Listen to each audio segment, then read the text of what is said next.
नहीं सर, ऐसा तो लगा नहीं कराया आपने। The capacitance of a spherical conductor. मैंने कल बताया था कि कोई भी चीज, कोई भी ऑब्जेक्ट अगर अपने सरफेस पे चार्ज स्टोर कर सकता है तो उसको क्या बोलेंगे? कैपेसिटर।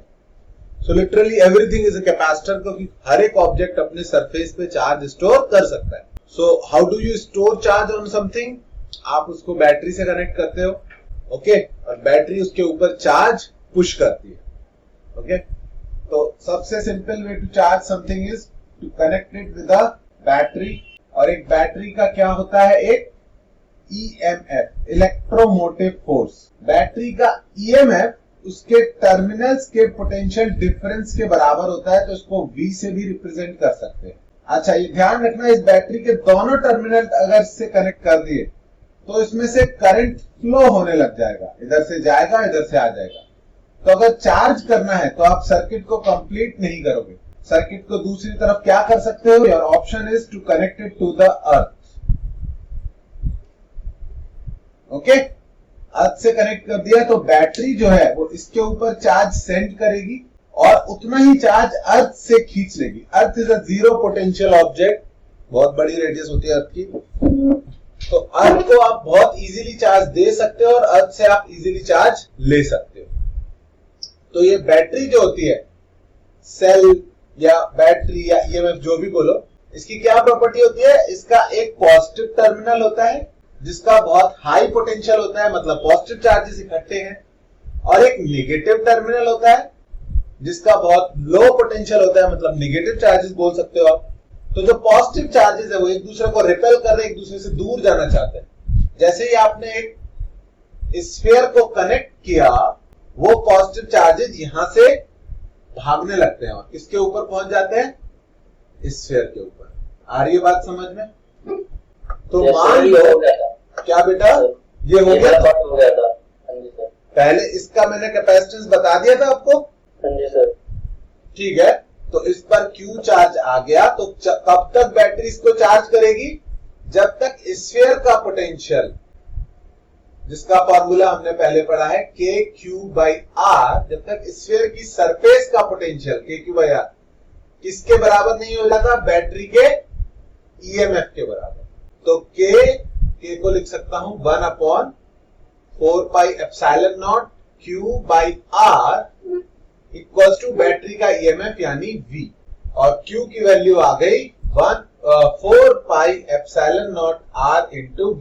कैपेसिटेंस जब डिफाइन की थी तो बताया था जितना ज्यादा चार्ज स्टोर करना है उतना ज्यादा पोटेंशियल डिफरेंस अप्लाई करना पड़ेगा, राइट।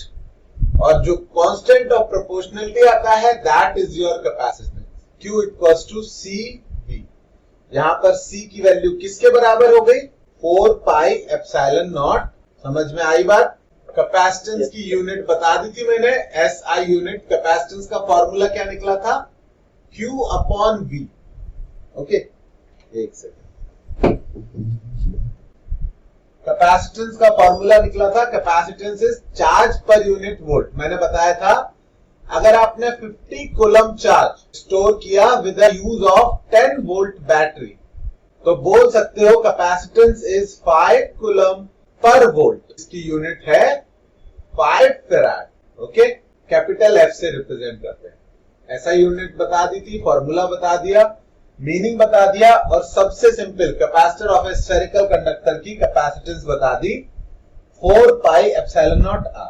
ठीक है, अगर ध्यान से देखो इसको तो समझ में आएगा this is not a very good capacitor. Why is it not a very good capacitor? Epsilon not की वैल्यू कितनी होती है बच्चों? 8.85 इंटू 10⁻⁻12, राइट। ये वैल्यू बहुत ही छोटी है, तो R की वैल्यू कितनी भी बड़ी रखो the overall value will remain very small. Is that clear? So this is not a good capacitor. Value के अलावा अगर आप सोचो तो it's a bad capacitor because जैसे ही पहला चार्ज आएगा वो बाकी सारे चार्जेस को आने में रोकने की कोशिश करेगा, उनको रिपेल करेगा। There is a lot of repulsion between these charges. There are no attractive force here. तो this is not a very good capacitor. अच्छा कैपेसिटर बनाना है तो क्या करना पड़ेगा? एक सिंगल ऑब्जेक्ट की जगह हमें दो सरफेसेस लेनी पड़ेगी, एक पे पॉजिटिव एक पे नेगेटिव स्टोर करेंगे। तो वो आज मुझे बताना है। ये लिखा हुआ है फॉर्मूला सबने? सर कुछ पूछना है? हाँ बोलो। बड़ा मतलब बेसिक है बट स्टिल जो पॉजिटिव चार्ज फ्लो करेगा in the first place sphere में क्यों जाएगा? क्या जो पॉजिटिव चार्ज फ्लो करेगा वो मतलब क्यों आपने प्लस बनाया है स्फीयर पे, क्यों जाएगा वहां से? क्यों स्फीयर पे प्लस चार्ज जाएगा? क्योंकि यहाँ पर जो बैटरी का पॉजिटिव टर्मिनल है it is at high potential. High potential का मतलब there are lot of positive charges here. बेटा पोटेंशियल समझाया था मैंने, किसी पॉइंट का पोटेंशियल क्या होता है, how tough it is for a charge to reach there, right? High potential का मतलब कोई चीज कितना टफ टू रीच है फॉर अ चार्ज पार्टिकल। इसका ऐसे भी सोच सकते हो, जितना हाई पोटेंशियल है पॉजिटिव चार्ज वहां से उतना जरूरी भागना चाहेगा, उतना इजीली वहां से दूर जाना चाहेगा। समझ में आ रही है बात? आप किसी हिल टॉप पर बैठे हो, you are at a very high potential. अगर आपको स्लाइड मिल जाए कहीं जाने की तो आप बड़े आराम से स्लाइड करते हुए नीचे आ जाओ। Okay, so these charges got a place to go to run away, so they run away. पर ऐसा नहीं है कि यहां से वो चले गए तो यहां पर चार्ज जीरो हो जाएगा। बैटरी के अंदर केमिकल्स होते हैं जो इंश्योर करते हैं कि दोनों टर्मिनल्स के बीच पोटेंशियल डिफरेंस मेंटेन्ड रहे। तो बैटरी के पॉजिटिव टर्मिनल से चार्ज भागा और स्फीयर पे इकट्ठा हो गया। कब तक?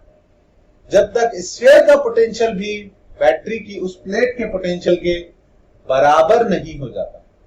आई बात समझ में? ओके, हमने वो वाला क्वेश्चन किया था ना, दो स्फीयर्स कनेक्ट किए थे एक वायर से, कितना चार्ज किधर से किधर शिफ्ट होगा, वो बता दिया था ना मैंने। एक स्फीयर को Q1 चार्ज दिया, दूसरे को Q2 चार्ज दिया, फिर उनको एक वायर से कनेक्ट किया तो चार्ज एक से दूसरे पे भागेगा जब तक दोनों का पोटेंशियल सेम नहीं हो जाता। वो वाला कंसेप्ट बता दिया था ना मैंने, याद करो। आई थिंक कॉन्सेंट्रिक स्फीयर वाला भी बताया था, तो उससे पहले ही वही बता दिया होगा मैंने। कॉन्सेंट्रिक वाला तो कराया पूरा, देखो कॉन्सेंट्रिक वाला तो कराया था, उससे जस्ट पहले उससे सिंपल केस ही है, ये वाला केस भी कराया होगा। एक स्फीयर है R रेडियस का, उस पर +2Q चार्ज दे दिया। दूसरा स्फीयर है 2R रेडियस का, इस पे +3Q चार्ज दे दिया और फिर इनको एक वायर से कनेक्ट कर दिया। तो चार्ज किस तरफ रन करेगा, किस तरफ मूव करेगा? जब इस स्विच को क्लोज किया मैंने तो चार्ज कौन से स्फीयर से किसकी तरफ जाएगा, A to B या B to A? अगर नहीं भी करा हो तो अभी लिख लेना, it's very simple. And if you think about it, दो ऑब्जेक्ट्स को अगर कनेक्ट किया है एक मेटल वायर से तो चार्ज किस तरफ फ्लो करेगा? कोई बताएगा? क्या लगता है आपको, A to B या B to A? फिर A to B। A to B क्यों? B पर तो ज्यादा चार्ज है ऑलरेडी। KQ by R से। Yes, you will calculate their potentials। A पर कैलकुलेट करोगे आएगा 2KQ by R और B पर कैलकुलेट करोगे, B का पोटेंशियल तो आएगा 3KQ by 2R। और इस टाइम इसका पोटेंशियल ज्यादा है, इसमें चार्ज कम है पर इसका पोटेंशियल ज्यादा है, तो यू विल अज्यूम कि यहाँ से +Q चार्ज भाग जाएगा। भागने के बाद यहाँ पर -Q, यहाँ पर +Q, और ये शिफ्ट किस लिए हुआ? ताकि दोनों जगह का पोटेंशियल सेम हो जाए, यानी VA बराबर VB हो जाए। K 2Q minus Q by R equal to हो जाए K 3Q plus Q by R by 2R। क्या सॉल्व करके बता सकते हो आप लोग स्मॉल q की वैल्यू कितनी आएगी?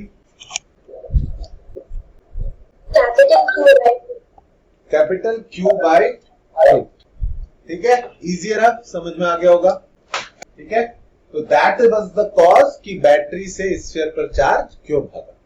The charge will always move till the potential of the connecting surfaces is. Now इससे थोड़ा बेटर कैपेसिटर हमको बनाना है तो we will take concentric spherical capacitors. एक सिंगल स्फीयर मैंने बताया बहुत अच्छा कैपेसिटर नहीं होता है, तो हम क्या करेंगे, दो स्फीयर लगाएंगे, एक अंदर और एक बाहर। ओके, और बैटरी के एक एंड को अंदर वाले से कनेक्ट कर देंगे और दूसरे को बाहर वाले से। इससे क्या होगा, बैटरी का फिर से वही काम, high potential low potential. High potential से चार्ज भागेगा, it wants to escape the high potential और अंदर वाले स्फीयर पे पहुंचेगा। हम इस पर काफी बात कर चुके हैं। अगर अंदर वाले पर Q चार्ज आया तो इसकी आउटर वाले की सरफेस पे कितना इंड्यूस हो जाएगा? Equal and opposite minus Q। किसी न्यूट्रल बॉडी पे सडनली माइनस Q चार्ज आ गया, इसका मतलब उससे प्लस Q चार्ज चला गया। ओके। अच्छा, बैटरी की भी एक खासियत होती है कि बैटरी का चाहे जितना भी ईएमएफ हो, लेकिन एक तरफ से वो जितना चार्ज प्रोवाइड करेगी, दूसरे टर्मिनल से उसको उतना चार्ज वापस चाहिए। It can not provide the electrons, it can only push the electrons in the circuit. आ रही है बात समझ में? Yes sir. तो इसने पुश कर दिए चार्जेस, ऐसे हो गया डिस्ट्रीब्यूशन, अंदर प्लस Q बाहर माइनस Q। लेट्स से इनकी रेडियाई है A एंड B। तो डू यू गाइज रिमेंबर, मैंने आपको लिखना सिखाया था VA एंड VB।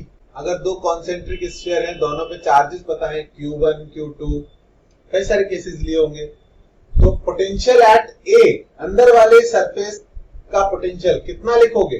ट्राई करो, अंदर वाली सरफेस का पोटेंशियल कितना लिखोगे? VA KQ by A, that is due to its own surface. ये प्लस Q चार्ज की वजह से, बाहर वाली सरफेस की वजह से भी इसका कुछ पोटेंशियल होगा। कितना होगा आर्यन, आप बताओ? इस पॉइंट का पोटेंशियल, जब अंदर वाले चार्ज की वजह से सोचना है तो बाहर वाले को भूल जाओ। प्लस Q की वजह से ये सरफेस पे है और सरफेस पे पोटेंशियल होता है KQ by R। जो माइनस Q है उसकी वजह से अंदर के पॉइंट पे पोटेंशियल कितना होगा? K minus Q upon A या B? ये चॉइस है आपके पास, कोई बताएगा? यस, उसकी अपनी सरफेस पे जो पोटेंशियल होगा अंदर के पॉइंट्स पर वही पोटेंशियल होगा। ये हमने पॉइंट A का पोटेंशियल लिखा, अब हम पॉइंट B का पोटेंशियल लिखेंगे। B का पोटेंशियल अंदर वाले Q चार्ज की वजह से कितना होगा? बताओ सार्थक। दो ही चॉइसेस हैं, KQ by A और KQ by B। चूज करो इसमें से। B होगा। Very nice. अंदर वाले चार्ज के लिए ये आउटर पॉइंट है, आउटर पॉइंट पर पोटेंशियल होता है KQ by X और X की वैल्यू होगी प्लस B का potential due to its own charge K minus Q by B। ये वाला टर्म दोनों में सेम है पर ये वाला टर्म अलग अलग है। अब लास्ट इंपॉर्टेंट थिंग कि इन दोनों स्फीयर पे तब तक बैटरी चार्ज भेजती रहेगी जब तक इनका पोटेंशियल डिफरेंस बैटरी के टर्मिनल्स के पोटेंशियल डिफरेंस के बराबर नहीं हो जाता। आ रही है बात समझ में?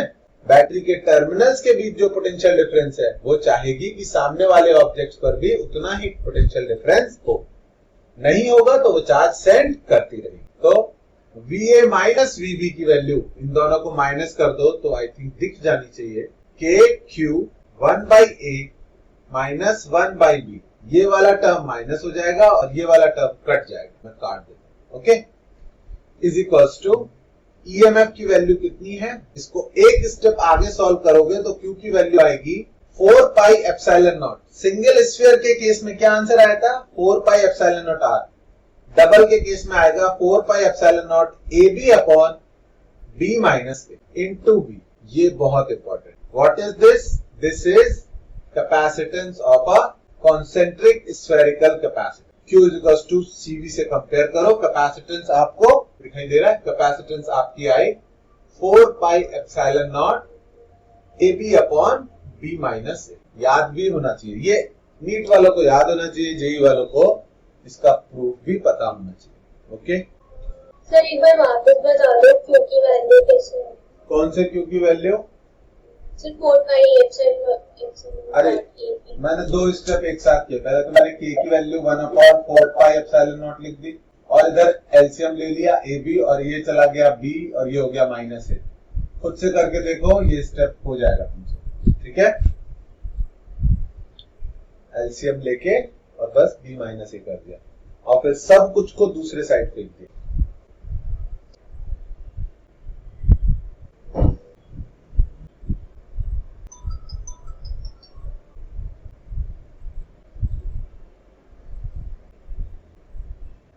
लिख लिया ये?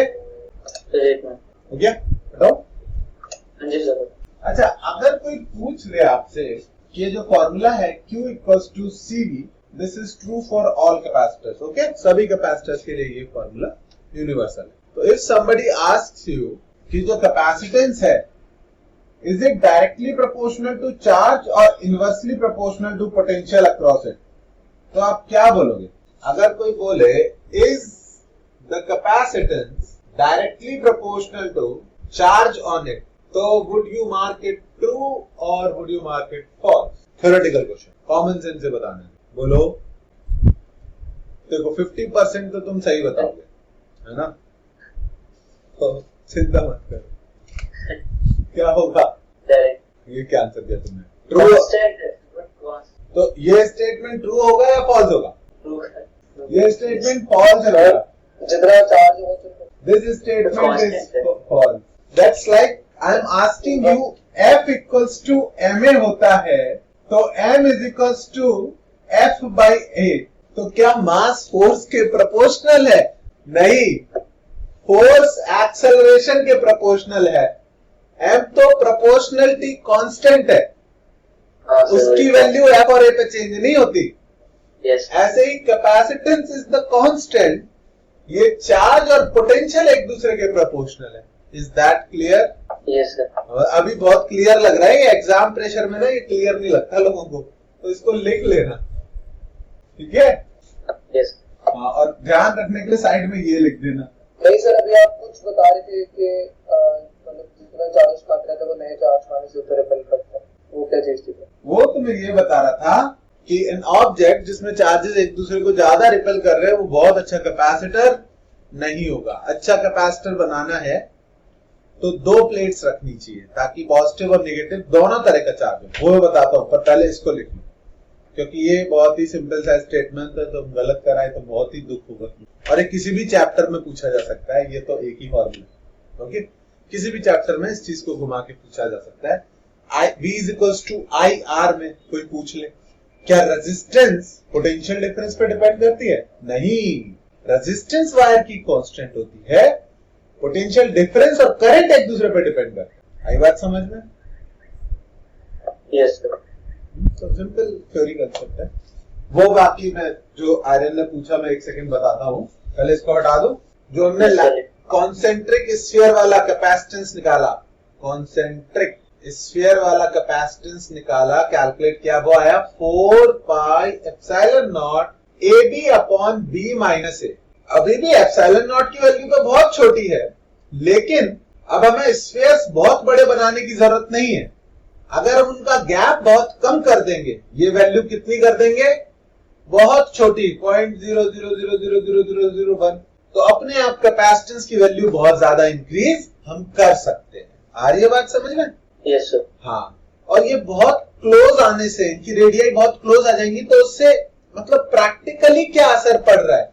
तो प्रैक्टिकली ये असर पड़ रहा है कि अगर दो कंडक्टर है कॉन्सेंट्रिक स्फेरिकल, तो अभी भी इन पॉजिटिव पर तो रिपल्शन ही है, पर ये एटलीस्ट इन नेगेटिव से कुछ तो अट्रैक्टेड फील करेंगे, कुछ तो इजी होगा इस सिस्टम में चार्ज को स्टोर करना एज कंपेयर टू अकेले जब ये भाई था अंदर वाला, तब तो सिर्फ रिपल्शन ही रिपल्शन था. आ रही है बात समझ में? यस. पर ये चीज याद रखने के लिए है, समझने के लिए है. एक्चुअल में तो फॉर्मूला आपको पता होना चाहिए या फिर डेरिवेशन आना चाहिए. मुझे फॉर्मूला याद नहीं था, मैंने एग्जाम में भी डिराइव कर करके काम चलाया इससे, ठीक है? पर तुम ऐसी गलती मत करना, ठीक है? तुम्हारी मेमोरी आई होप मुझसे अच्छी हो. तीसरा कैपेसिटर है कॉन्सेंट्रिक सिलेंड्रिकल कैपेसिटर. बच्चों ये जो कैपेसिटर्स हैं, ये इनका डायरेक्ट फॉर्मूला बेस्ड ही आएगा प्रोबेबली क्वेश्चन. वो प्रूफ बेस्ड तो पैरेलल प्लेट कैपेसिटर जो हम सबसे बाद में पढ़ेंगे, सबसे ज्यादा तो वही यूज होता है, पर इनकी भी वैल्यूज पता होनी चाहिए. ये कौन सा आ गया?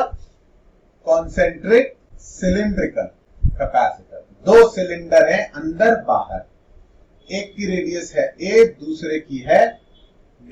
बैटरी एक से पॉजिटिव कनेक्ट कर दिया तो अंदर वाले पे पॉजिटिव क्यू चार्ज आ गया और बाहर वाले पर नेगेटिव आ जाएगा. अब मैं बार बार ज्यादा एक्सप्लेन नहीं कर रहा, टाइम वेस्ट हो रहा है हमारा. ओके, और इनके बीच पोटेंशियल डिफरेंस, पॉइंट A और पॉइंट B के बीच पोटेंशियल डिफरेंस मैंने लाइन चार्ज के लिए बताया था, लाइन चार्ज के लिए इलेक्ट्रिक फील्ड कितना होता है, याद है? Everything is connected here. Line charge जब लैम्डा पता था तो याद है इलेक्ट्रिक फील्ड कितना था, 2k लैम्डा बाई आर। बहुत गलत बात है, अभी तक फॉर्मूले याद नहीं। और पोटेंशियल डिफरेंस दो पॉइंट्स पर, ए और बी डिस्टेंस पर, अगर 2 पॉइंट्स हैं तो पोटेंशियल डिफरेंस भी कैलकुलेट करके बताया होगा इस फॉर्मूले से, E डॉट डी आर का integration from A to B, और ये हो जाएगा 2k लैम्डा बाई आर। यहां पर भी आर लिख दूं या एक्स लिख दूं? जब इंटीग्रेशन करता हूं तो एक्स ज्यादा अच्छा लगता है। 2k lambda by x dx, dx by x का इंटीग्रेशन। बच्चों बार बार मैं प्रूफ इसलिए करता हूं कि होपफुली अब तो तुम्हें याद हो जाए। 2k lambda ln x, x going from a to b, final answer 2k lambda ln b by a। समझ में आया? तो यस सर। ये सिलेंड्रिकल चार्ज जो है ये ऑलमोस्ट लाइन चार्ज की तरह इसको ट्रीट कर सकते हैं। ओके, इसका इलेक्ट्रिक फील्ड लाइन चार्ज जैसा ही होता है। तो यहां पर potential difference between A and B लिख दूंगा, VA minus VB is equal to 2k lambda ln b by a। और बैटरी कब तक चार्ज सेंड करेगी? जब तक ये पोटेंशियल डिफरेंस उसके EMF V के बराबर नहीं हो जाता। ओके, तो this equal to V। K को बच्चों लिख रहा हूं 1/4 पाई एप्सिलॉन नॉट। लैम्डा को क्या लिखूंगा? मान लेते हैं इसकी लेंथ है L, तो लैम्डा को लिखूंगा चार्ज पर unit length, ln b by a is equals to v। इसको 2 स्टेप आगे सॉल्व करके तुम खुद से कर सकते हो। q इज इक्वल्स टू आएगा 2 pi epsilon naught L upon ln b by a into v। बच्चों इसको किससे कंपेयर करेंगे? q is equals to cv से। ये हो गई आपकी कैपेसिटेंस। लिख दूं यहां पे 2 pi epsilon not upon ln b by 2 pi epsilon naught L upon ln। बस ये 3 कैपेसिटर की कैपेसिटेंस आपको याद रखनी है। ओके, अगर प्रूफ समझ में आता है बहुत अच्छी बात है, खुद से एक बार करके देख लोगे तो कभी नहीं भूलोगे। और जो नेक्स्ट वन है which is parallel plate capacitor, 99% question actually उस पर आता है। तो इन 3 का प्रूफ मैं आप पर चॉइस पे छोड़ रहा हूं, पर द नेक्स्ट प्रूफ आपको बहुत अच्छे से समझना है। इन सबके कंपैरिजन में वो इजियर है, लिख लो लेकिन इसको फिर भी। सर आज आपसे से थोड़ा दूर बैठो, मतलब ये रिकॉर्ड हो रहा है जस्ट आस्किंग। और बीच में मोमेंटली डिस्कनेक्टेड था। हाँ रिकॉर्ड हो रहा है, रिकॉर्ड हो रहा है। लैपटॉप की स्क्रीन मैंने रिकॉर्डिंग पे डाल दी है, समहाउ कैमरा रिकॉर्ड नहीं कर रहा है। Done.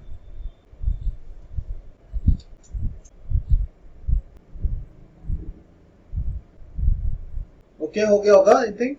Yes sir. And the last one is parallel plate capacitor. Parallel plate capacitor क्या होता है? 2 पैरेलल प्लेट्स रखते हैं और उनको बैटरी से कनेक्ट कर देते हैं। शर्त ये है कि उनके बीच का गैप कम होना चाहिए। मैंने तो बहुत बड़ा बनाया है, लेकिन यू जस्ट अज्यूम कि इनके बीच का गैप इज स्मॉल। ये प्लेट, इस प्लेट का एरिया भी कुछ A गिवन है और इसका भी एरिया A गिवन है, और इनको मैं नाम भी A B दे रहा हूं, तो do not get confuse A and B। अब बैटरी क्या करेगी? ऑफ कोर्स वो एक प्लेट पर पॉजिटिव चार्ज सेंड करेगी। मैं कलरफुल पेन यूज करके इस पर पॉजिटिव चार्ज, ये दिखाई दे रहा है? Yes sir. पर कलर तो पता नहीं चल रहा। और दूसरे पर कुछ नेगेटिव चार्ज सेंड करेगी, सेंड नहीं करेगी, उससे पॉजिटिव चार्ज ले लेगी। तो एक प्लेट पॉजिटिव चार्ज हो गई, एक नेगेटिव चार्ज हो गई। इस पर प्लस क्यू चार्ज आ गया और इस पर माइनस क्यू चार्ज आ गया, और इसकी वजह से इन दोनों प्लेट्स के बीच में एक इलेक्ट्रिक फील्ड सेटअप हो जाएगा। कहां से? Positive to negative charge.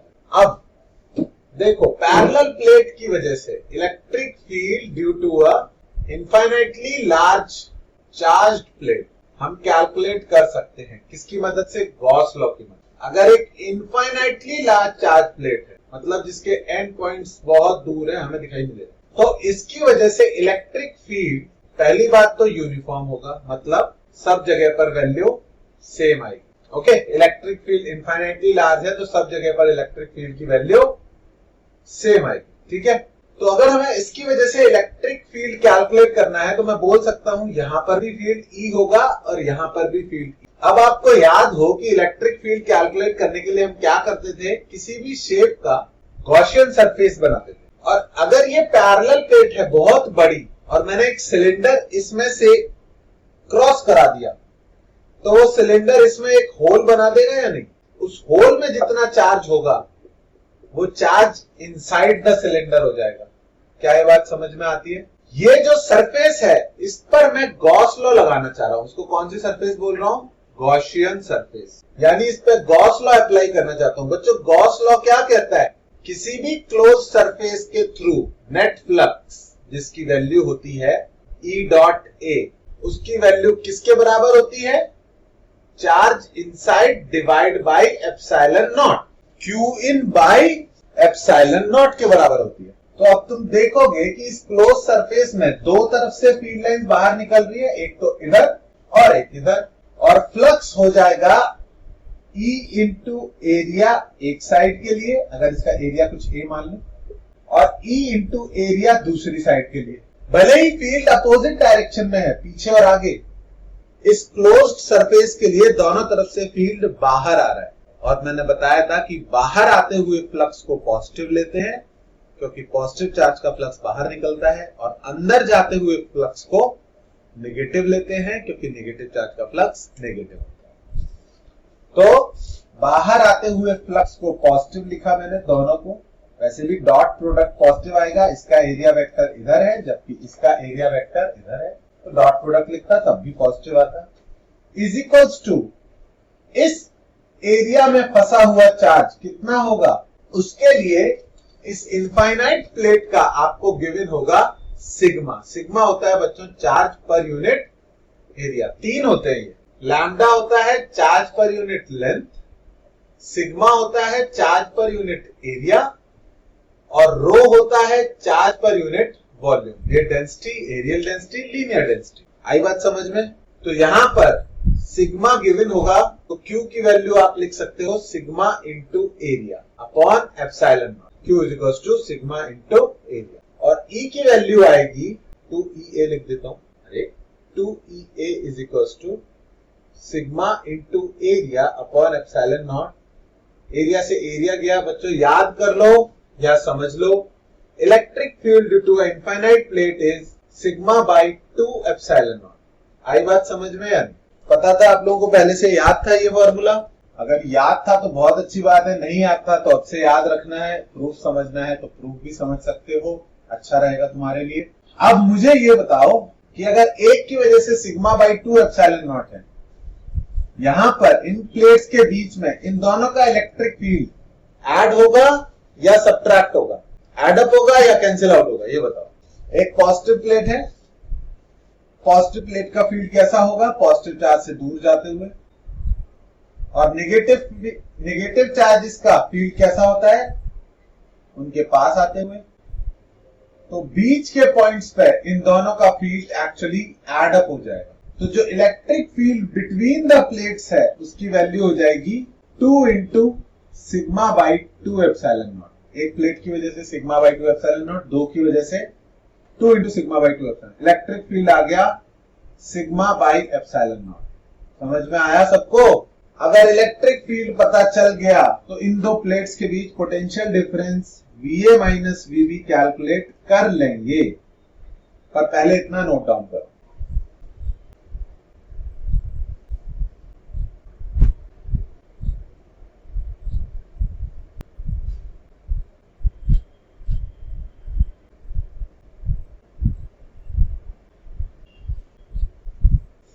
Okay? पहुंच गए यहां तक?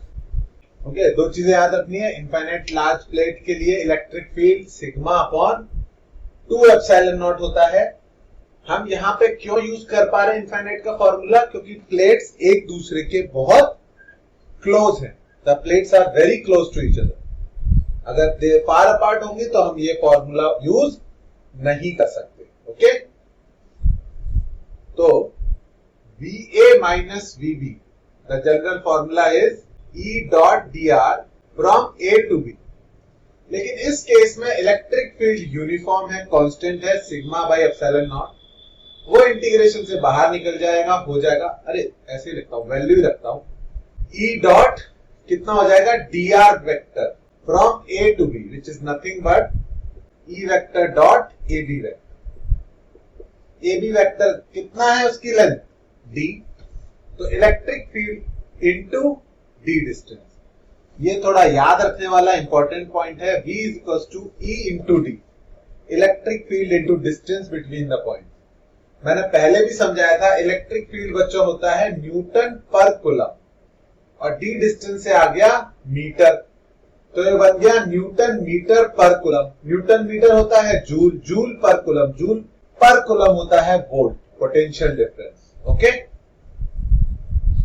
तो पोटेंशियल आया E into D, V is equals to E की value sigma by epsilon naught into D, sigma की value Q by A epsilon naught into D, और Q की वैल्यू आई A epsilon naught by D into B. As long as आपको electric field का formula पता है, sigma by epsilon naught, ये proof दो लाइन का। Q is equal to A epsilon naught by D into V को आप किससे कंपेयर करोगे, Q इक्वल टू CV, और ये हो गया आपका capacitance. Capacitance of parallel plate capacitor is C is equal to A epsilon naught by D. जितना गैप कम होगा उतनी कैपेसिटेंस हाई होगी, जितना एरिया ज्यादा होगा उतनी कैपेसिटेंस हाई होगी। समझ में आया? जितना ज्यादा एरिया है स्टोर करने के लिए चार्ज, कैपेसिटेंस उतनी ज्यादा होगी, जितना गैप कम है उतनी कैपेसिटेंस ज्यादा होगी, क्योंकि अट्रैक्टिव फोर्सेस बढ़ जाएंगे। Is this clear to everyone? ये चार टाइप के ही कैपेसिटर होते हैं, and this one will be the most useful one. Okay, parallel plate capacitor. किसी को कुछ पूछना है? लास्ट टाइम बताइए, दोबारा रिपीट करोगे? कौन सी वाली? बड़ी वाली, जितना ज्यादा डिस्टेंस होगा। बेटा कैपेसिटेंस किसके प्रोपोर्शनल है, एरिया के या गैप के? एरिया के। तो एरिया जितना बड़ा उतनी कैपेसिटी ज्यादा टू स्टोर चार्ज। ओके, और गैप जितना कम उतनी कैपेसिटी ज्यादा। ओके, वही गैप कम, गैप ज्यादा सुना एरिया। नहीं, गैप जितना कम उतनी कैपेसिटी ज्यादा। ओके, तो सर जो इनफाइनाइटली लार्ज चार्ज प्लेट है उसका भी यही है। इनफाइनाइटली लार्ज चार्ज प्लेट एक सिंगल नहीं, दो होनी चाहिए ना, तभी कैपेसिटेंस बनेगा ना। हाँ। समृद्धि, आपकी वो वाली क्लासेस का क्या टाइमिंग रहता है? सर वो रिकॉर्डेड वीडियो लेक्चर। अच्छा, वो कभी भी देख सकते हो। पूरी फीस के बदले तुमको लेक्चर दे दिए क्या उन्होंने? हाँ सर, वो फंड कर लेते हैं, फिर सुन लेते हैं। कर लेते हैं क्या, वो तो कर लिए होंगे उन्होंने उनके। हाँ, पहले से ही करे हुए होते हैं, तो वो नया रिकॉर्ड कर रहे हैं। तो ये जो आकाश का जो डिस्टेंस लर्निंग वगैरह, मतलब 20-20 साल पुराने से मतलब उनकी वीडियो लेक्चर्स अभी तक चलते हैं। मतलब जो डिस्टेंस लर्निंग ले रहे थे ना, तब वो 20-20 साल पुराने जो टीचर्स ने रिकॉर्ड कर रखे थे वही। बेटा इंटरनेट पे it is not about teaching, it is about how well your product is structure. समझ रहे हो? हाउ मैंने ना टीचर से लाइव पढ़ा ना, तो काफी मतलब पुराने, मतलब पता ना यंग, और मतलब काफी अलग टीचर जो रिकॉर्डिंग में थे, मतलब ऐसे तो वही टीचर से पढ़ा था, तो और ये जो उनकी और पहले रिकॉर्ड कर रखे थे। हाँ, जब यंग रहे होंगे तो रिकॉर्ड किए होंगे उन्होंने। हाँ, तो ये पुराने देखते हैं। हटाओ इसको। ठीक है सर।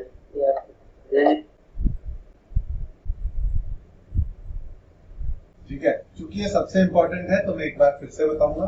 ठीक है, बहुत शॉर्ट में अगर कभी सोचना पड़े इसके बारे में, कुछ अच्छा क्वेश्चन आएगा तो में भी सोचना पड़े। एक बैटरी से जब हम दो पैरेलल प्लेट्स अटैच करते हैं, कनेक्ट करते हैं, तो एक प्लेट पर बैटरी पॉजिटिव चार्ज सेंड करती है, दूसरे पर नेगेटिव चार्ज आ जाता है इक्वल, और उनके बीच एक इलेक्ट्रिक फील्ड सेटअप हो जाता है। जो इलेक्ट्रिक फील्ड होता है वो एक सिंगल प्लेट के इलेक्ट्रिक फील्ड यानी सिग्मा बाई 2 एप्सिलॉन नॉट का डबल होता है। उस इलेक्ट्रिक फील्ड की वजह से दोनों प्लेट्स के बीच एक पोटेंशियल डिफरेंस आ जाता है, जिसको मैं E डॉट ए बी लिख सकता हूं। तो डिस्कनेक्ट हुआ क्या?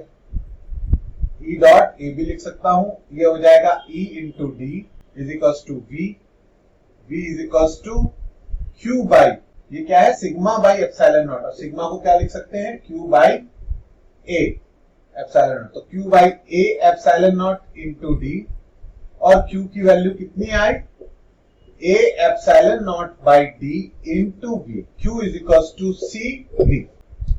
Okay, this is the capacitance of parallel plate capacitor. You should be that fast at it. अगर आपको इसका प्रूफ फट से छोटे में करना आता है तो आप इसका यूज सब जगह ठीक करोगे। ओके, समझ में आया सबको?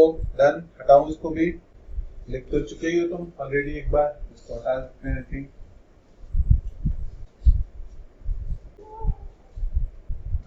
अब हम बात कर सकते हैं कि भाई कैपेसिटर होता क्या है और कैसे वर्क करता है। तो कैपेसिटर जो है वो उसकी यूनिट अगर 5 फैराड दी है, एफ ही लिखा होता है आपको शॉर्ट में 5F, तो इसका मतलब है 5 फैराड। इसका मतलब है ये 5 कूलम चार्ज स्टोर करेगा per unit potential difference. 1 volt का पोटेंशियल डिफरेंस लगाओगे तो 5 कूलम चार्ज स्टोर करेगा, 2 का लगाओगे तो 10 करेगा, 10 का लगाओगे तो 50 कूलम स्टोर करेगा। Is that clear? Yes sir. Okay, तो अगर मैं एक कैपेसिटर लगाता हूं जिसकी कैपेसिटेंस है, अच्छा बच्चों ज्यादातर क्वेश्चन में कैपेसिटेंस जो है वो म्यू एफ में गिवन होती है, C is equals to given होगी example 1, the capacitance C1 is 2 microfarad. तो माइक्रो का मतलब सबको क्लियर है ना, 2 इंटू 10⁻⁻6 फैराड। ओके, तो और बैटरी का ईएमएफ है 5 वोल्ट। तो आप तुरंत 1 सेकंड के अंदर क्या बता दोगे कि ये बैटरी इस पे कितना चार्ज सेंड करेगी। कितना चार्ज होगा बच्चों? बोलो बोलो बोलो बोलो। 10⁻⁻5 coulomb. Q is equals to CV। तो CV हो जाएगा 2 into 5, 10 into 10⁻⁻6 which is 10⁻⁻6 coulomb. इस चैप्टर में वैसे गलतियां नहीं होती है, लेकिन कभी कभी कूलम को भी C लिख दिया और कैपेसिटेंस को भी C लिख दिया और C से C काट दिया और V इक्वल टू 10⁻⁻6 -6 नहीं। तो इस तरह की फालतू गलतियां बहुत होती है, तो बहुत ध्यान रखना। एक ये V जो है इसको पोटेंशियल डिफरेंस के लिए भी यूज करते हैं और V जो है वो वोल्ट भी होता है शॉर्ट में। तो कोशिश करना जब सॉल्व करो एग्जाम में तो जो यूनिट्स है ना उनको फुल लिख दो, कूलम को कूलम लिख देना, ठीक है? ज्यादा टाइम नहीं लगता पर सिली मिस्टेक से बच जाओगे। तो पहला एग्जांपल तो बहुत ही स्ट्रेट फॉरवर्ड हो गया। अब ऑब्वियस सी बात है दूसरे एग्जांपल में अगर मैं एक सिंगल कैपेसिटर लगाऊंगा तो तुमको कोई दिक्कत नहीं आएगी, आनी भी नहीं चाहिए। अगर मैंने 2 कैपेसिटर लगा दिए एक के आगे एक, ये बैटरी है, इसका ईएमएफ है V और ये कैपेसिटर है, इसकी कैपेसिटेंस है C1, दूसरा है उसकी है C2, अलग अलग है दोनों कैपेसिटर। तो इस वाले कैपेसिटर पर कितना चार्ज आएगा? ऑब्वियस बात है बैटरी का काम क्या है, ये यहां से चार्ज सेंड करेगी। सेंड क्या करेगी? ये भागेंगे बेचारे बैटरी से दूर। हाई पोटेंशियल पे है बैटरी, हाई पोटेंशियल मान लो कोई बादलों के ऊपर बैठा है, उसके पास रैंप लगा दी, तो जो कुछ भी उसके पास होगा वो उससे तुरंत दूर भागना चाहेगा। पॉजिटिव चार्ज की बात करें, ठीक है? तो यहां से पॉजिटिव चार्ज भागा, ये वाली प्लेट चार्ज हो गई, इस पे आ गया से चार्ज Q1 या Q आ गया। तो बच्चों इस Q की वैल्यू क्या मैं C1V लिख सकता हूं? इस पे चार्ज Q आ गया, तो क्या मैं इस Q की वैल्यू C1V लिख सकता हूं या नहीं? Yes sir. Q equals to CV को यूज करते हुए तो क्या मैं इसकी वैल्यू C1V लिख सकता हूं? यस और no? Yes sir. No sir, no no no, नहीं सर। ये गलत है, ये गलत नहीं था, ये गलत। This is absolutely wrong. मान लो इस बैटरी का पोटेंशियल है 10 वोल्ट, अब देखो कंफ्यूजन होना शुरू होगा। मान लो इस बैटरी का पोटेंशियल है 20 वोल्ट, अगर मैं V लिखूंगा तो कंफ्यूजन हो जाएगा, तो मैं फुल फॉर्म लिख रहा हूं 20 वोल्ट। तो बेटा ध्यान रखना इसके अक्रॉस पोटेंशियल V नहीं होगा, V1 होगा और V1 20 से कुछ कम होगा। समझ में आई बात या नहीं? यहां से यहां तक का पोटेंशियल डिफरेंस 20 वोल्ट नहीं होगा, 20 से कुछ कम होगा, से 12 वोल्ट होगा। ऐसी बोल रहा हूं रैंडम फिगर। और अगर यहां से यहां तक का पोटेंशियल 12 वोल्ट है तो यहां से यहां तक का पोटेंशियल कितना होगा बच्चों? V2 कितना होगा? 8 वोल्ट। एब्सोल्युटली। तो तुमको पोटेंशियल डिफरेंस को हाइट डिफरेंस के जैसे सोचना है। ये बैटरी एक लिफ्ट है, इसने आपको ग्राउंड फ्लोर से 10वें फ्लोर पे 20वें फ्लोर पे पहुंचा दिया। इस कैपेसिटर में आप 12 फ्लोर नीचे आए तो दूसरे वाले में आप 8 फ्लोर नीचे आओगे और तब आप सेम पोटेंशियल पे वापस पहुंचोगे। आई डोंट नो ये बात तुम्हें कितनी समझ में आई। तो लेट मी ट्राई अगेन कि ये जो बैटरी का पोटेंशियल डिफरेंस है जिसको ईएमएफ बोलते हैं, जिसकी वैल्यू हमने 20 वोल्ट मानी है, ये पॉइंट ए और बी के बीच का पोटेंशियल डिफरेंस है जहां से बैटरी के टर्मिनल्स कनेक्टेड हैं, ए और बी। ये जो कैपेसिटर है ये ए और बी के बीच में नहीं कनेक्टेड है, ये ए और सी पॉइंट के बीच में, और सी कंफ्यूजन ना करने के लिए पी मान लें। ये कैपेसिटर पॉइंट ए और पी के बीच में है और दूसरा कैपेसिटर पॉइंट पी और डी के बीच में है। क्या ये बात समझ में आती है? Yes sir. Very good. तो देखो विद नंबर समझना आसान है, विद वेरिएबल समझो तो बात है, क्योंकि नंबर हमेशा नहीं आए। सर एक बार बताओगे सर, अलग अलग जा रहा हूँ मैं? अलग अलग नहीं जा रहा है।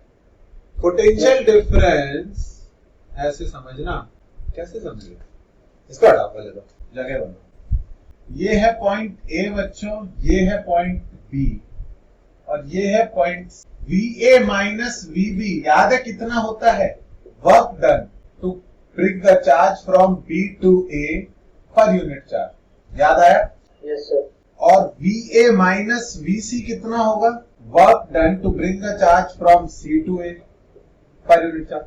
और VC माइनस VB कितना होगा? Work done to take a charge from B to C per unit charge. अब isn't it very obvious कि अगर इन दोनों को ऐड करोगे तो ये बनेगा। यहां से यहां तक अगर आपको चार्ज को ले जाने में 20 जूल वर्क करना पड़ रहा है, यहां से यहां तक 12 जूल करना पड़ रहा है, तो यहां से यहां तक ले जाने में कितना वर्क करना पड़ेगा? 8 जूल। तो अगर A और B के बीच पोटेंशियल डिफरेंस V है तो A और P के बीच उसका एक छोटा हिस्सा होगा और P और B के बीच उसका वो दूसरा छोटा हिस्सा होगा। जैसे ये 20 जूल के दो हिस्से हैं, 8 जूल एंड 12 जूल। यहां से यहां तक के पोटेंशियल डिफरेंस को आप दो पॉइंट्स के बीच हाइट डिफरेंस की जैसे सोचो। ये A है और ये B है और P इनके बीच का कोई पॉइंट है। अब आई बात समझ में? तो टोटल पोटेंशियल डिफरेंस अगर V है तो यहां का पोटेंशियल डिफरेंस V1 होगा और यहां का पोटेंशियल डिफरेंस V2 होगा। बस यहां पर मैं ग्रेविटेशनल पोटेंशियल की बात कर रहा हूं और यहां पर मैं इलेक्ट्रिक पोटेंशियल की बात कर रहा हूं। समझ में आई बात? Yes sir. Electrostatic potential is very similar to gravitational potential. इसमें चार्ज के लिए बात करते हैं, उसमें मास के लिए बात करते हैं। तो फर्स्ट थिंग जो आपको समझ में आनी चाहिए कि पहले कैपेसिटर में पोटेंशियल डिफरेंस V नहीं होगा, क्या होगा? V1। दूसरे में V2 और जो टोटल पोटेंशियल डिफरेंस है इन दोनों के अक्रॉस वो EMF के बराबर होगा, यानी V के बराबर होगा। Is that also clear? Yes sir. अब फिर से बताओ, इस पर जो चार्ज आएगा Q, वो Q की वैल्यू में C1V1 लिखूं या C1V लिखूं? C1V या C1V1? क्योंकि जो कैपेसिटर का चार्ज है वो उसी की कैपेसिटेंस इनटू उसी के अक्रॉस पोटेंशियल डिफरेंस से मल्टीप्लाई करना। आई बात समझ में या नहीं? जब हमने Q इक्वल्स टू CV निकाला था तो ये potential difference across the capacitor था, ना कि जो बैटरी लगाई है उसका potential difference. Is that clear? Yes sir. ऐसे ही दूसरे केस में ये समझ लेना, यहां से बैटरी ने Q चार्ज सेंड किया, आगे गया, ये वाली प्लेट पॉजिटिवली चार्ज हो गई, सामने वाली प्लेट पर इतना ही नेगेटिव चार्ज आ जाएगा, इंडक्शन हो जाएगा। अगर ये न्यूट्रल प्लेट पर नेगेटिव चार्ज आ गया मतलब यहां से कुछ चार्ज आगे चला गया, कितना? +Q आगे चला गया, तो इस पे फिर से पॉजिटिव चार्ज आ जाएगा +Q, और सामने वाली पे इतना ही नेगेटिव आ जाएगा। क्या ये प्रोसेस समझ में आ रही है? और इस पे नेगेटिव चार्ज आया तो इसका मतलब यहां से कुछ चार्ज चला गया। This is the whole process in series. ये क्या बोलते हैं इसको? series. The capacitors are in series. In series combination, the charge on the capacitors is equal. Same charge दोनों में जा रहा है. आ रही बात समझ में? Same value of charge दोनों में जाएगा. तो थोड़ा ऊपर बना देता हूँ. तभी आपने Q1 नहीं लिया, मतलब Q ही रखा उसको. इसीलिए मैंने Q रखा, Q1 Q2 नहीं किया. ठीक है, बस हाँ, जब आप एग्जाम में बनाओगे तो इतना इसका खतरनाक फिगर नहीं बनाओगे, ये ड्रॉ नहीं किए जाते और ज्यादा कंफ्यूजन हो जाएगा. ठीक है, बस एरो बना के दिखा दिया जाता है कितना चार्ज जा रहा है. ओके, तो चार्ज दोनों पे सेम जाएगा. सीरीज में चार्ज सेम होता है. जैसे तुमने पढ़ा होगा ना, रेजिस्टेंस जब सीरीज में रहते हैं तो उनमें करंट सेम होता है, बिल्कुल वैसे. तो Q is equal to C1 V1 और Q की ही वैल्यू दूसरे कैपेसिटर के लिए आ जाएगी C2 V2. और अभी हमने क्या लिखा, V1 प्लस V2 बराबर V. तो हो गया, V1 को लिख सकता हूं Q बाई C1, V2 को लिख सकता हूं Q by C2 equal to Q की वैल्यू आ गई बच्चों C1 C2 upon C1 plus C2 into V. ये क्या वैल्यू हो गई, Q इज इक्वल्स टू, ये जो वैल्यू आ गई इसको लिख दूंगा Q is equals to C equivalent into V. Battery से कितना चार्ज बाहर निकलेगा, C इक्विवेलेंट, पूरे सर्किट की इक्विवेलेंट C इंटू पूरे सर्किट का पोटेंशियल डिफरेंस. आ रही है बात समझ में? तो सीरीज में इक्विवेलेंट कैपेसिटेंस कितनी होती है, C1 C2 upon C1 plus C2, जिसको तुमने प्रोबेबली देखा होगा. अगर फॉर्मूला देखा है तो 1 by C equivalent is equal to 1 by C1 plus 1 by C2. आई बात समझ में? Yes sir. नोट डाउन करो इसको, हेडिंग भी दे देना इसको, सीरीज कॉम्बिनेशन.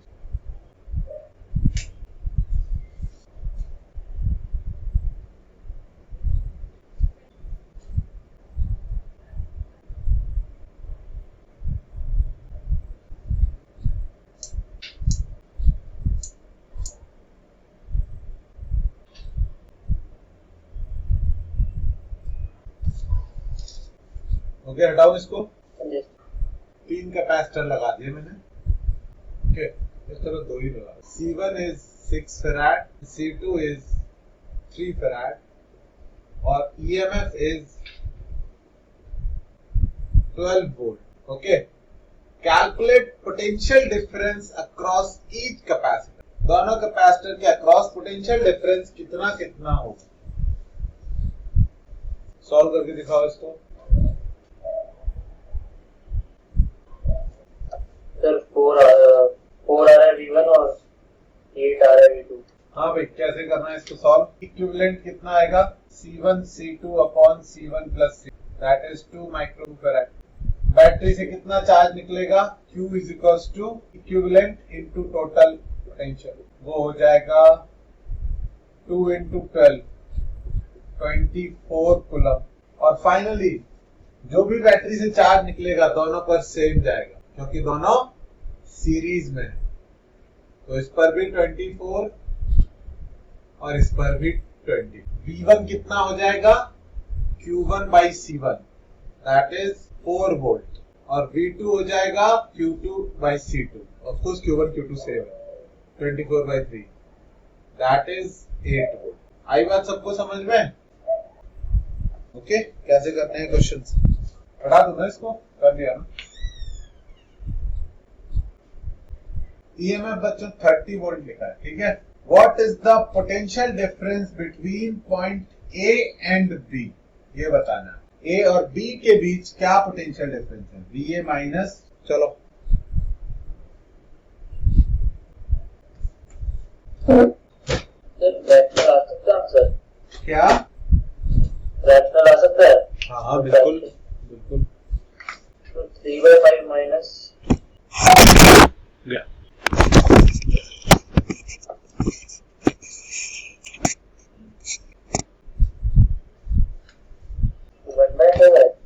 अरे बाकी दोनों कुछ बोल के नहीं रहे. क्या हुआ समृद्धि, आंसर. समृद्धि C इक्विवेलेंट कितना आया तीनों का, तीनों का. अच्छा सर ये तीनों पैरेलल में है ना. अच्छा सीरीज ये मेरा तो पैरेलल में. जो चार्ज यहाँ से जाएगा वही चार्ज इसमें जाएगा या कोई और जाएगा. पैरेलल में दिखने से कुछ नहीं होता। पैरेलल का मतलब होता है उनके टर्मिनल सेम पॉइंट के अक्रॉस कनेक्टेड हो। जब मैंने सीरीज पढ़ाया तो मैं पैरेलल का क्वेश्चन क्यों देता? ये सीरीज में है, ओके, ये डेफिनेटली सीरीज में है। जो चार्ज यहां से जाएगा वही इस पे पहुंचेगा पॉजिटिव प्लेट पे, इस पे नेगेटिव, आगे जाएगा प्लस क्यू, वही इस पे पहुंचेगा, इस पर पॉजिटिव, इस पे नेगेटिव, वही आगे जाएगा। वो तो ऐसे बनाते नहीं है, इतना कंफ्यूजिंग दिखने लगता है इसलिए इनको ड्रॉ नहीं करते। पर हाँ ठीक है, तुम अपनी समझ के लिए एरो ड्रॉ कर सकते। करंट्स को ऐसे ड्रॉ करते हैं वायर के ऊपर, चार्जेस को तो कैपेसिटर पर ही ड्रॉ करते हैं। आई बात समझ में? ये तीनों सीरीज में बेटा, पैरेलल में नहीं है बिल्कुल भी। इक्वल 900/31। ओ माय गॉड, 10 और 15 का 6, 6 और 6 का 3। क्या कर रहे हो तुम? आर्यन, तुमने क्यों नहीं कैलकुलेट किया अभी तक? क्या किसका वेट कर रहे हो तुम? 3 आ रहा है। 3 आ रहा है? हाँ 3 आना चाहिए। तो पिछले क्वेश्चन में C इक्वल 6 × 3/9 क्यों किया था? मतलब वही C1 C2 C1 + C2 ना। हाँ यहाँ भी कर सकते हैं। पहले इन दो का करना पड़ेगा। 10 × 15/10 + 15, 150/25 is 6, और फिर 6 और 6 का होगा 6 × 6/6 + 6, that's 36/12, तो वो है 3। मतलब तीनों को एक साथ लेके तभी 9/31 आ रहा है। क्या किया? C1 C2 C3 अरे नहीं, ऐसे नहीं, वो 2 के लिए ही आएगा, 3 के लिए फिर कुछ अलग ही बनेगा formula, C1 C2 + C2 C3 इस तरह से। तो मैं सोच रहा 900/31। चलो ये आ गया C इक्विवेलेंट। अब मुझे आगे सॉल्व करके बताओ। आर्यन इज देयर और नॉट? डिस्कनेक्टेड। ओहो, सॉल्व करके बताओ पोटेंशियल तीनों के अक्रॉस।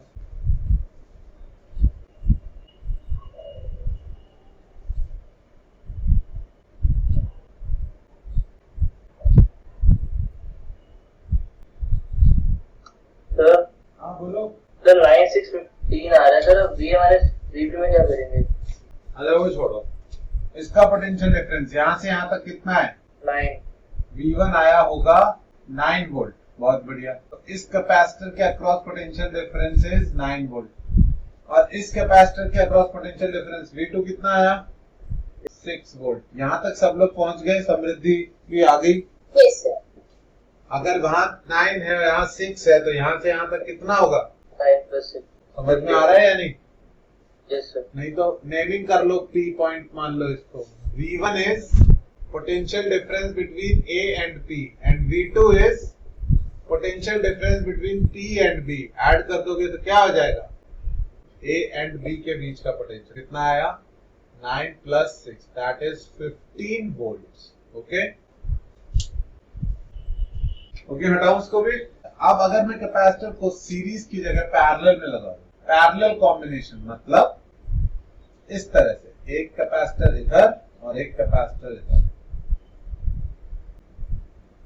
ओके, ये C1 ये C2, और ये बैटरी का EMF V वोल्ट। तो यहां से जो चार्ज जाएगा तो समझ में आता है कि इस बार सारा का सारा इसमें नहीं जाएगा। अगर बैटरी ने Q चार्ज सेंड किया तो वो चार्ज जाके थोड़ा ऊपर चला जाएगा और थोड़ा नीचे। इस बार दोनों कैपेसिटर पर चार्ज सेम नहीं होगा। तो फिर क्या चीज सेम होगी? सीरीज में मैंने चार्ज सेम लिया था, इस बार दोनों के अक्रॉस पोटेंशियल डिफरेंस सेम होगा। क्यों? क्योंकि V1 और V2 दोनों की वैल्यू किसके बराबर होगी? VA minus VB। दिख रहा है तुमको? V1 बराबर होगा V2 के। क्यों? क्योंकि दोनों की वैल्यू VA माइनस VB के बराबर होगी। ओके, और VA minus VB will also be equal to इस बैटरी का EMF, यानी इज दिस क्लियर? ओके, आई बात समझ में? ओके, दूसरी चीज, Q1 की वैल्यू क्या लिख सकता हूं मैं? Q is equal to C1 V1, और V1 किसके बराबर होगा? C1 V। ऐसे ही Q2 की वैल्यू क्या लिख सकता हूं? C2 V2, और V2 भी किसके बराबर होगा? C2 V। तो इस केस में Q इज इक्वल टू आ जाएगा Q1 प्लस Q2, यानी Q is equal to C1 V plus C2V और Q is equal to C1 plus C2 into V। इसको हम क्या बोल देंगे? Q is equal to C equivalent into V। तो बैटरी से कितना चार्ज निकलेगा? सर्किट का C इक्विवेलेंट इंटू सर्किट का टोटल ईएमएफ। आई बात समझ में? तो पैरेलल में C equivalent is C1 plus C2। इससे 1000 गुना ज्यादा इंपॉर्टेंट ये समझना है कि V1 और V2 बराबर है, और वो किसके बराबर है? A और B के पोटेंशियल डिफरेंस। आई बात समझ में? Yes, sir. लिख लो इसको भी।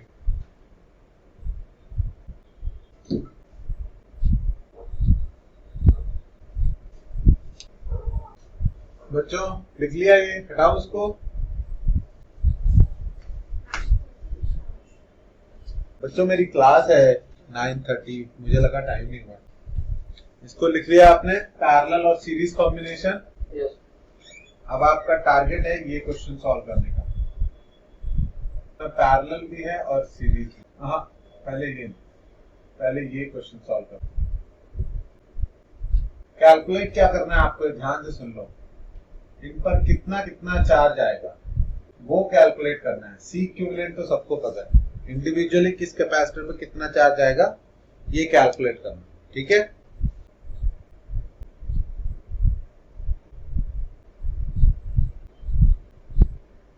तुम लोग ये सॉल्व कर रहे हो ना? Yes, sir. बताओ फटाफट। सर Q1 220, Q2 330 और Q3 6। That is horribly wrong, मतलब हॉरिबली रॉन्ग, खतरनाक लेवल पे wrong. Sir, Q1 22 farad. That is not horribly wrong. What you are thinking is you are going after the formula कि sir ने C equivalent बताया है तो हम C equivalent निकालेंगे। पैरेलल में 2 + 3 + 6 हो जाएगा, आ जाएगा 11। इसकी जरूरत नहीं है, थोड़ा सा समझो। यहाँ से यहाँ तक का पोटेंशियल डिफरेंस कितना है बच्चों? सर 20 30 60। That's very nice. यहाँ से यहाँ तक का पोटेंशियल डिफरेंस कितना है? 10 वोल्ट। यही पॉइंट इधर कनेक्टेड है, मतलब यहाँ से यहाँ तक का पोटेंशियल डिफरेंस भी कितना है? V is equal to 10 volt. और यही V V1 V2 V3 तीनों के बराबर होगा कि नहीं होगा? हाँ सर, तो हर किसी के अक्रॉस पोटेंशियल डिफरेंस 10 है, तो चार्ज कितना होगा? Q is equal to C1 V1 that's 20, Q is equals to C2 V2 that's also 30 and same 60. आई बात समझ में? Yes, sir. Yes, sir. Try to understand the meaning of parallel. Parallel मतलब एक के अक्रॉस पोटेंशियल डिफरेंस पता है तो सबके अक्रॉस। सर वो C इक्विवेलेंट निकाल के उसमें पुट कर दिया मैंने इंडिविजुअल C की जगह। V तो सबके लिए सेम ही था। चलो कोई बात नहीं, नेक्स्ट क्लास के स्टूडेंट्स आ गए हैं, हम उनको आज क्या पढ़ा रहे हैं? पोलराइजेशन। पता है तुमको पोलराइजेशन क्या होता है? Polarisation of light. हाँ, बड़ा बहुत सुना है और करना है अटेंड। अभी है 9:30 से 10:30 क्लास। नहीं सर। ठीक है, चलो बाय। बाय।